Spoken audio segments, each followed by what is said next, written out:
Budget में इस बार middle class को बड़ा तोहफा दिया गया, लेकिन सरकार ने गिग वर्कर्स के लिए भी ऐसी स्कीम की घोषणा की है जिससे कई श्रमिक वर्ग के चेहरों पर मुस्कान आ गई है। दरअसल केंद्रीय मंत्री ने उनके लिए सामाजिक सुरक्षा योजना की घोषणा की है और कहा कि सरकार उन्हें इस बात का पहचान पत्र देगी। मीडिया रिपोर्ट्स के मुताबिक सरकार 1 करोड़ गिग वर्कर्स की सहायता के लिए ई श्रम मंच पर पहचान पत्र और पंजीकरण की व्यवस्था करेगी। केंद्रीय बजट को पेश करते हुए वित्त मंत्री ने कहा कि ऑनलाइन प्लेटफॉर्म के गिग वर्कर्स नए युग की सेवा अर्थव्यवस्था में महत्वपूर्ण गतिशीलता प्रदान करते हैं। उनके योगदान को मान्यता देते हुए हमारी सरकार ई श्रम पोर्टल पर उनके पहचान पत्र और पंजीकरण की व्यवस्था करेगी। इसके अलावा उन्हें पीएम जन आरोग्य योजना के तहत स्वास्थ्य देखभाल की सुविधा भी दी जाएगी।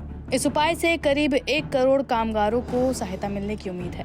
इस घोषणा के बाद स्विगी के कॉर्पोरेट मामलों के वाइस चेयरमैन दिनकर वशिष्ठ ने प्रधानमंत्री आरोग्य योजना के माध्यम से अस्थायी कर्मचारियों को स्वास्थ्य बीमा के तहत लाने का केंद्र निर्णय की सराहना की।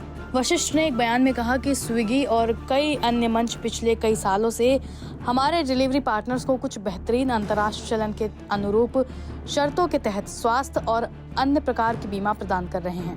हम ये समझने के लिए विस्तृत विवरण का इंतजार करेंगे कि हमारे डिलीवरी पार्टनर्स के हितों को सुनिश्चित करते हुए बीमा को सर्वोत्तम तरीके से कैसे दिया जा सकता है। हालांकि कई लोगों के मन में अब भी ये सवाल है कि आखिर ये गिग वर्कर्स कौन होते हैं, इस स्कीम में कैसे खुद को रजिस्टर किया जाता है। दरअसल अस्थायी तौर पर काम करने वाले लोगों को गिग वर्कर्स कहा जाता है। ई कॉमर्स कंपनियों के लिए डिलीवरी सेवाएं देने वाले लोग भी इसी वर्ग का हिस्सा हैं। इनमें उबर, ओला, स्विगी और जोमेटो जैसे कई ऑनलाइन प्लेटफॉर्म्स जुड़े लोग शामिल हैं। अब आपको बताते हैं कि इसमें खुद को रजिस्टर कैसे करना है। दरअसल सरकार असंगठित क्षेत्र में काम करने वाले मजदूरों के लिए ई श्रम स्कीम चलाती है। अगस्त 2021 में इसे लॉन्च किया गया था। जो वर्कर्स ईपीएफओ या ईएसआईसी के मेंबर नहीं हैं, वो इस पोर्टल पर खुद को रजिस्टर कर सकते हैं। गिग वर्कर्स को इस स्कीम का फायदा लेने के लिए रजिस्ट्रेशन सरकार के ई श्रम पोर्टल पर ही करना होगा। रजिस्ट्रेशन के बाद उन्हें एक आईडी कार्ड जारी किया जाएगा। ई श्रम पोर्टल पर रजिस्टर करने के बाद श्रमिकों को कई तरह के फायदे मिलते हैं। ई श्रम कार्ड धारकों के तहत अगर किसी कारण मौत हो जाए तो परिवार को 2 लाख तक की आर्थिक मदद दी जाती है। वहीं विकलांग होने की स्थिति में 1 लाख रुपए दिए जाते हैं। पीएम श्रम योगी मानधन योजना के तहत 60 के बाद उन्हें 3,000 रुपए मासिक पेंशन दी जाती है। इसके अलावा सरकार उन्हें उनकी स्किल से मेल खाने वाले रोजगारों के अवसर और प्रशिक्षण कार्यक्रमों से भी जोड़ती है।